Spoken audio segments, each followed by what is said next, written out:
नमस्कार, मैं डीके राज आप सभी का अपने YouTube चैनल में बहुत बहुत स्वागत करता हूं। और मैं आज आप सब के लिए ज्योग्राफी विषय अर्थात भूगोल से एक बहुत ही महत्वपूर्ण बिंदु पर चर्चा करने चल रहा हूं। बहुत ही ज़रूरी चीज़ आप तक पहुंचाने चल रहा हूं और वो है संसाधन। जी हाँ, हम लोग आज अध्ययन करेंगे संसाधन के बारे में, जो हमारे लिए जानना बहुत ज़रूरी है। विशेष करके उनके लिए जानना ज़रूरी है जो अध्ययनरत हैं, मतलब जो शिक्षा से जुड़े हुए हैं, जो शिक्षा हासिल करने में लगातार लगे हुए हैं, विशेष करके विद्यार्थी वर्ग। तो मैं ये बता दूं कि ये क्लास 6 से लेकर 10 तक, यानी 6वीं क्लास से 10वीं क्लास तक के बच्चों के लिए जानना अति आवश्यक है। तो चलिए मैं आप तक पहुंचाऊं कि संसाधन किसे कहते हैं। सबसे पहले हम लोग संसाधन में जितने भी अंदरूनी हिस्सों का अध्ययन करेंगे, उनके अध्ययन से पहले ये क्लियर कर लें कि संसाधन कहते किसे हैं, क्योंकि संसाधन का अर्थ जाने बिना हम इसके अंदर की विशेषताओं को नहीं समझ सकते हैं। इसलिए हम लोग जानेंगे कि संसाधन किसे कहते हैं। तो मैं एक घटना बता दूं आपसे कि एक बार मैं क्लास में पढ़ा रहा था, जिस समय बच्चों से पूछा था कि संसाधन किसे कहते हैं। तो हुआ ये था कि बच्चे तो चूंकि बता नहीं पाए थे, तो मैंने सोचा कि क्यों ना इनको कुछ मैं इशारा करूं, यानी कुछ हिंट्स ऐसा दिया जाए जिसकी बल पर ये खुद संसाधन को क्लियर कर सके। तो मैंने उन्हें इशारा किया कि देखो, बात ये होता है कि अगर आपके सामने कोई प्रश्न है और प्रश्न का आंसर आपको तब मालूम होगा जब सबसे पहले आपका प्रश्न का अर्थ समझ में आएगा। तो प्रश्न का अर्थ समझे बिना आप उसका आंसर नहीं दे सकते हो।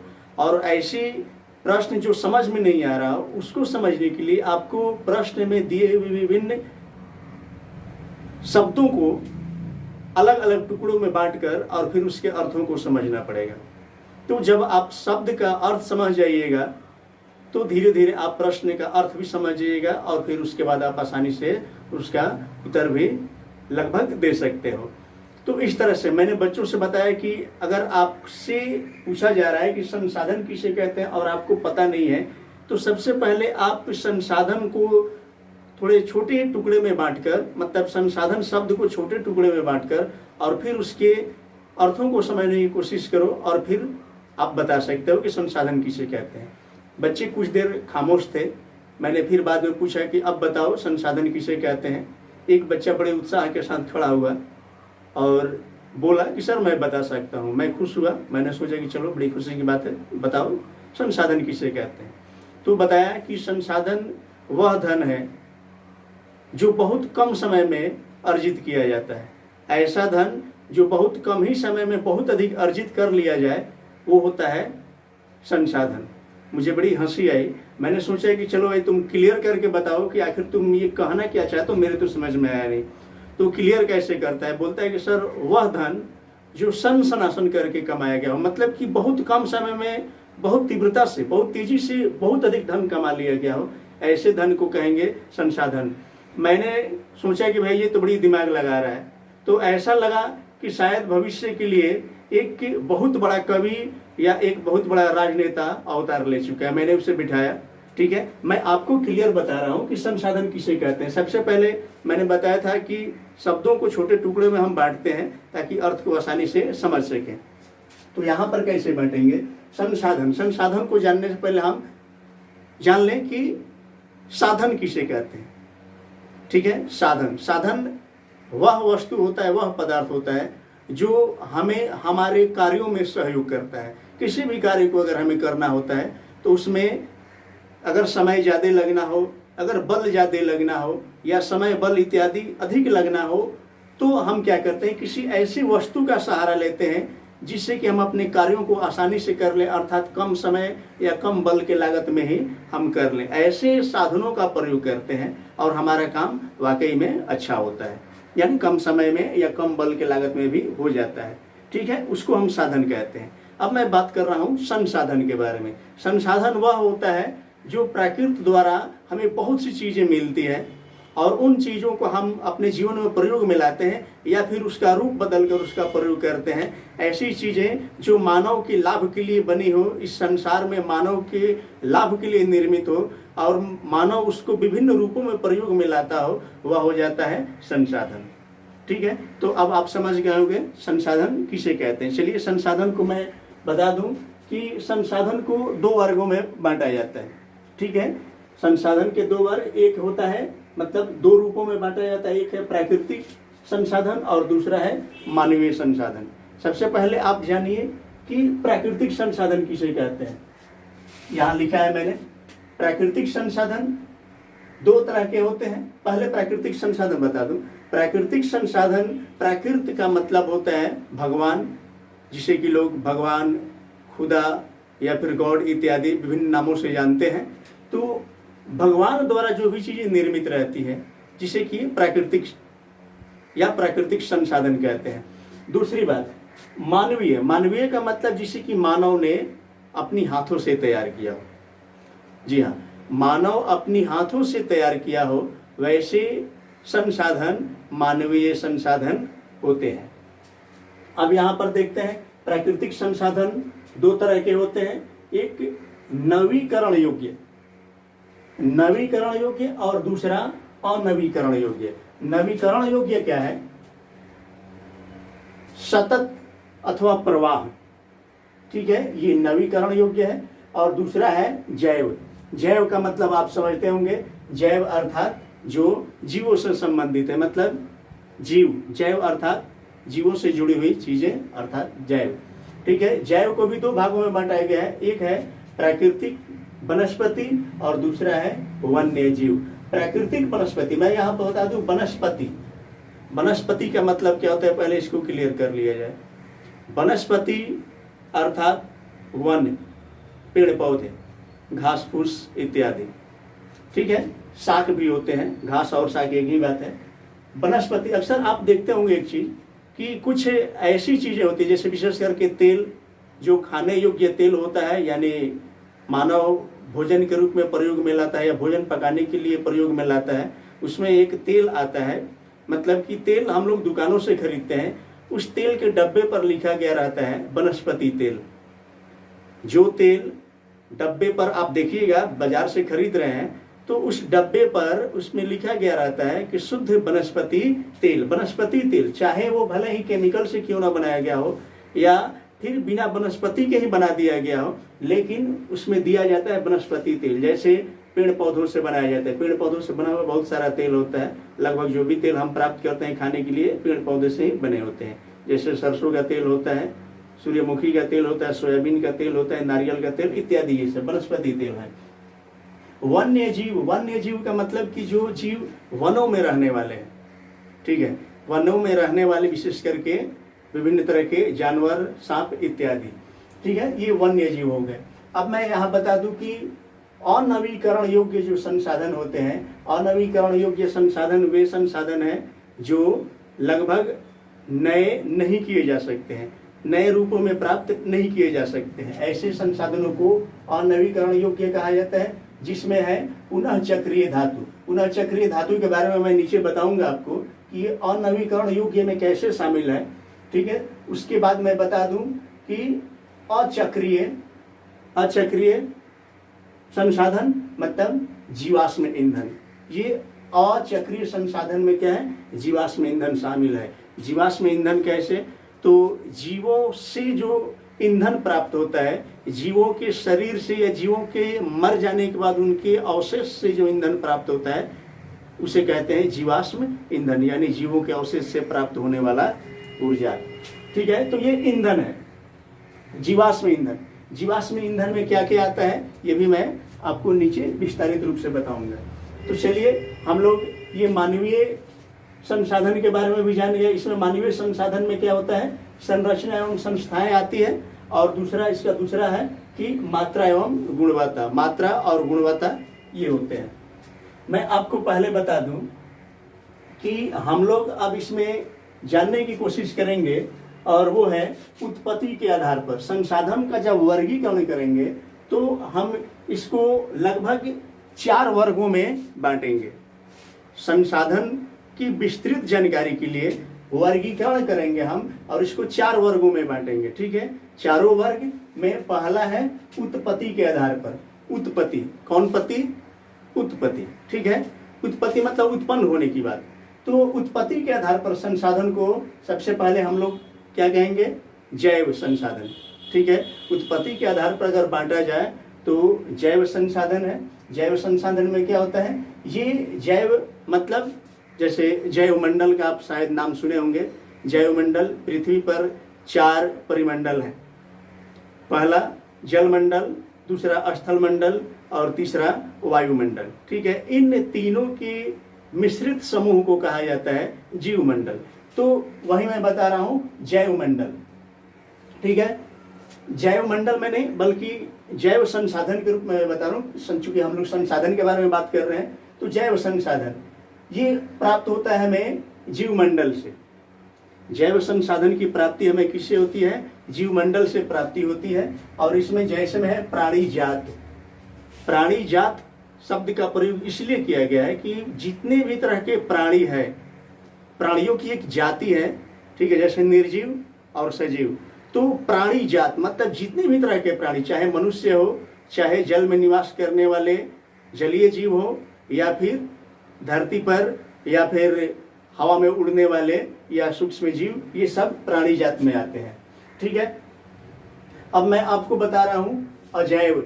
अजैव मतलब जैव अर्थात जीव और अजैव मतलब निर्जीव।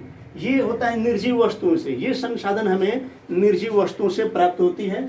जैसे चट्टान और धातुएं। चट्टान और धातुएं जो होती है ये निर्जीव होती है।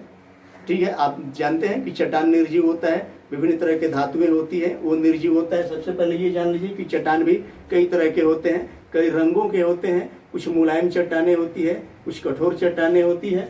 और धातुएं तो फिर कई तरह के, जैसे तांबा, एल्युमिनियम, लोहा इत्यादि। ठीक है, तो हम लोगों ने अध्ययन किया क नंबर में उत्पत्ति के आधार पर।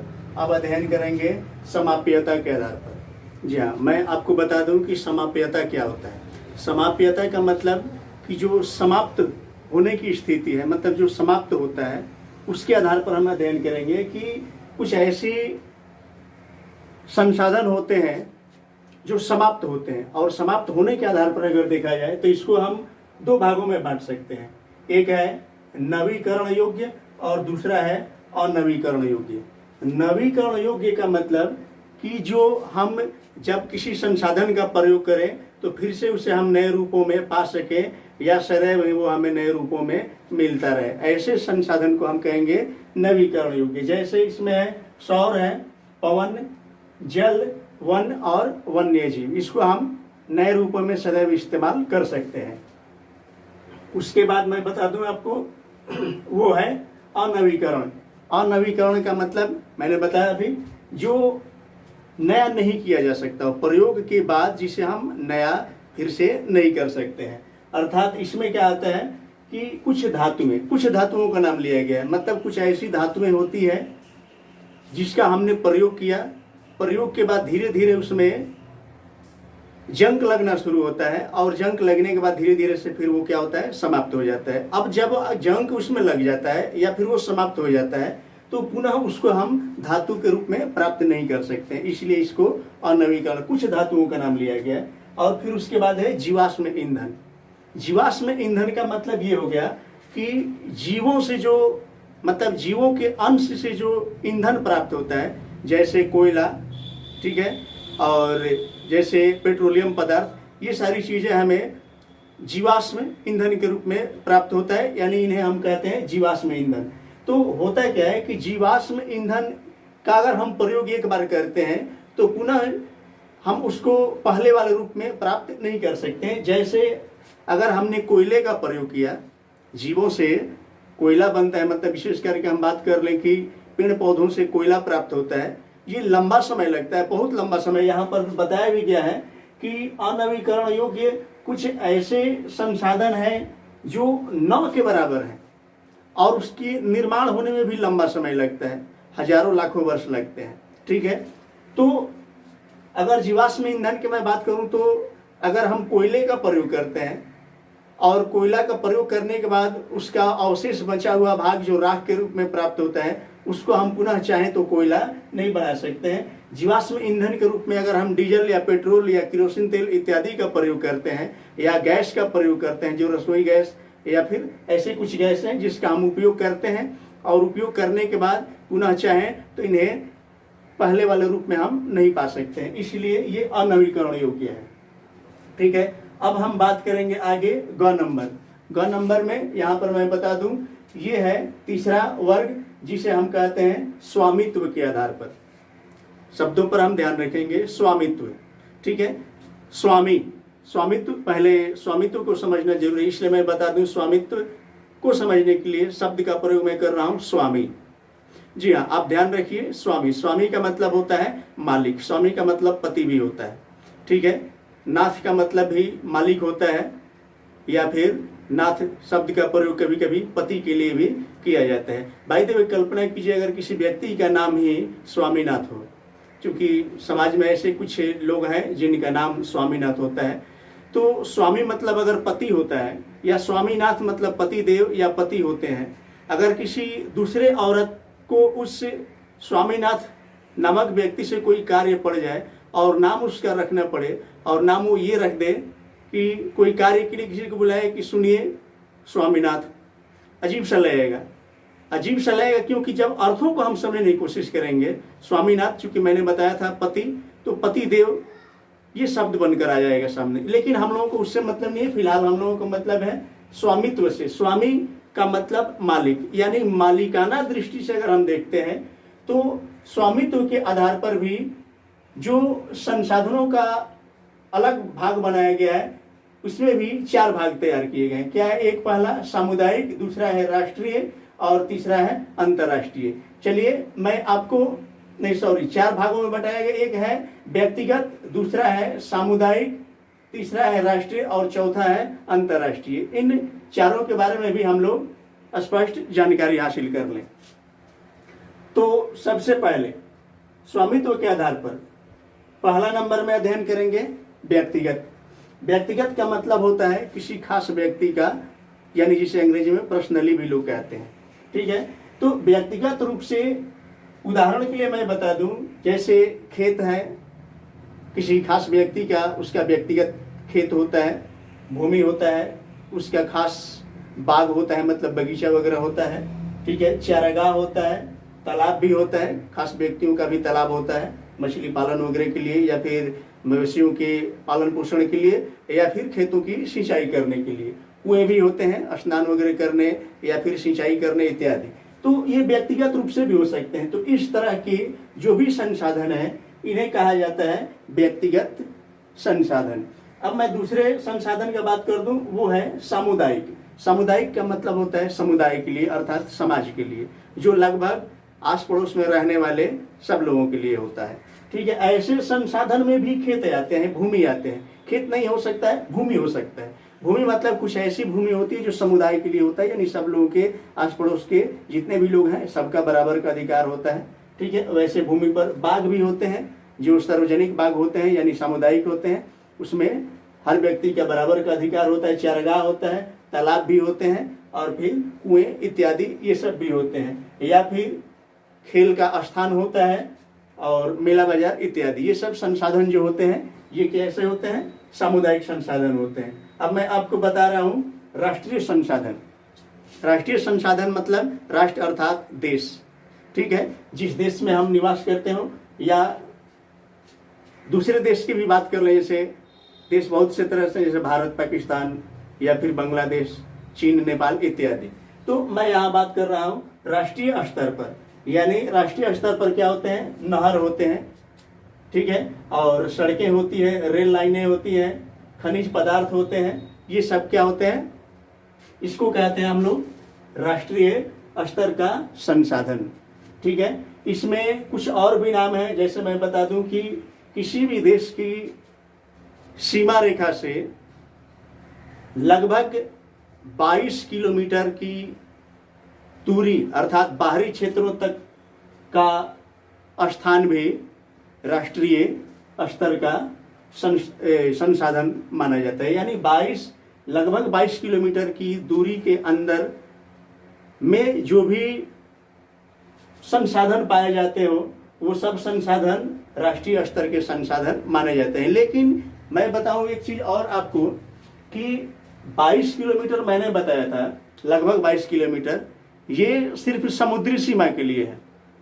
किसी राष्ट्र के समुद्री सीमा से 22 किलोमीटर यानी स्थल से लेकर समुद्र की ओर 22 किलोमीटर दूरी तक अगर हम नापते हैं, अर्थात क्षेत्र को हम देखते हैं, तो वह क्षेत्र के अंदर पाए जाने वाले जो भी संसाधन होंगे वो राष्ट्रीय स्तर के संसाधन कहलाएंगे। इसमें भी थोड़ा सा रहस्य है जो किसी अगले वीडियो में बताऊंगा आपको। फिलहाल अब अध्ययन करते हैं हम लोग अंतर्राष्ट्रीय संसाधन। अंतर्राष्ट्रीय संसाधन मतलब विदेश जिसे कहते हैं, ठीक है, यानी देश से बाहर की चीजें। तो इसमें क्या बताया जाता है कि 200 समुद्री मील किसी देश की तट से 200 समुद्री मील समुद्र के अंदर दूरी के क्षेत्र जो होते हैं या उससे बाहर के जो क्षेत्र होते हैं वो आ जाते हैं अंतर्राष्ट्रीय संसाधन में। अर्थात उस क्षेत्र के बाहर जो भी मछली पकड़ना हुआ या फिर समुद्र के अंदर से जो भी संसाधन प्राप्त होंगे वो सारे संसाधन अंतर्राष्ट्रीय संसाधन कहे जाएंगे, जिसे क्या कहते हैं, अपवर्जक आर्थिक क्षेत्र भी माना जाता है इसको। चलिए अब मैं आपको बता रहा हूं अंतिम नंबर, और वो है विकास के स्तर के आधार पर। विकास के स्तर मतलब अगर संसाधनों को हम विकसित रूप में देखते हैं, उसको तरह तरह से रूप बदलने और विकास के तौर पर अगर नजर दौड़ाएं तो पाएंगे हम कि इसका भी 4 अलग अलग भाग बनाए गए हैं। एक है संभावी। पहले में मैं बता दूं आपके विकास के स्तर के आधार पर पहला हो जाता है संभावी, जिसकी संभावना है, ठीक है, संभावी रूप से। यहाँ पर बताया जा रहा है कि है पर सही ढंग से उपयोग नहीं होता है। मतलब संसाधन, चूंकि मैंने शुरू में ही बताया था कि संसाधन होते नहीं है, बनाए जाते हैं, ठीक है। तो उस दृष्टि से अगर देखते हैं हम लोग तो संभावी रूप से क्या है कि संसाधन है लेकिन उसका सही रूप से, उसके गुणवत्ता के हिसाब से हम प्रयोग नहीं कर पाते हैं, ठीक है। तो इसका मतलब कि वैसे संसाधनों को हम रखेंगे किसमें कि संभावी संसाधन। इसमें उदाहरण के लिए भारत के कुछ ऐसे जैसे राजस्थान वगैरह है उन क्षेत्रों में पाया जाता है पवन और सौर ऊर्जा, यानी पवन ऊर्जा का भी प्रयोग किया जाता है, सौर ऊर्जा का भी प्रयोग किया जाता है, लेकिन सही ढंग से नहीं किया जाता है, इसलिए इसको संभावी संसाधन के रूप में रखा गया है। उसके बाद है विकसित संसाधन। विकसित संसाधन का मतलब यहाँ बताया जा रहा है कि सही ढंग से और निर्धारित रूप से संसाधन है, उसका हम सही ढंग से प्रयोग कर रहे हैं, उसको निर्धारित रूप से उसके गुणवत्ता के हिसाब से प्रयोग कर रहे हैं या उसका इस्तेमाल कर रहे हैं, ठीक है। तो ऐसे संसाधन को हम क्या कहेंगे, विकसित संसाधन। अब आता है भंडार। भंडार, भंडार का मतलब कि भंडार संसाधनों का है परंतु प्रौद्योगिकी का अभाव है। मतलब हम जान गए कि संसाधन है, कोई ऐसा पदार्थ जिसके बारे में हमने जान लिया कि इस पदार्थ का हम इस रूप में इस्तेमाल कर सकते हैं, उपयोग कर सकते हैं, अपने जीवन में प्रयोग में ला सकते हैं, परंतु समस्या क्या हो रहा है कि उसको निर्माण करने के लिए कोई उद्योग नहीं है, ठीक है, कोई ऐसे ठोस यंत्र नहीं है जिसके द्वारा हम इस्तेमाल कर सकें। अर्थात वहां पर यह कहा जाएगा कि भंडार है परंतु प्रौद्योगिकी का अभाव है। ऐसे संसाधन को हम भंडारण के तौर पर पाते हैं। आगे है संचित कोष। संचित कोष क्या है कि भविष्य के लिए रखा गया हो, संचित करके रखा गया, उसके उपयोग को हमने जान लिया कि हम इसका उपयोग करेंगे, किस रूप में करेंगे हमें पता है, लेकिन उसको हमने क्या किया है कि फिलहाल जिस उद्देश्य से उसको हम रखे हैं उस उद्देश्य की प्राप्ति हम किसी दूसरी चीजों से कर रहे हैं और उसको भविष्य के लिए सुरक्षित रखे हैं। इस तरह से हम जिन संसाधनों का अपने जीवन में प्रयोग में लाते हैं या जिन संसाधनों का हम अध्ययन करते हैं, ये कह दें तो उसको कहेंगे संचित कोष, ठीक है। तो इस तरह से आज हम लोगों ने संसाधन के बारे में जाना कि संसाधन के कितने वर्ग हैं, कितने रूपों में संसाधन पाए जाते हैं, और फिर इसके आगे और भी कुछ बाकी है जिसे मैं आप सबके लिए अगले वीडियो में लेकर आऊँगा। तब तक के लिए जय हिंद,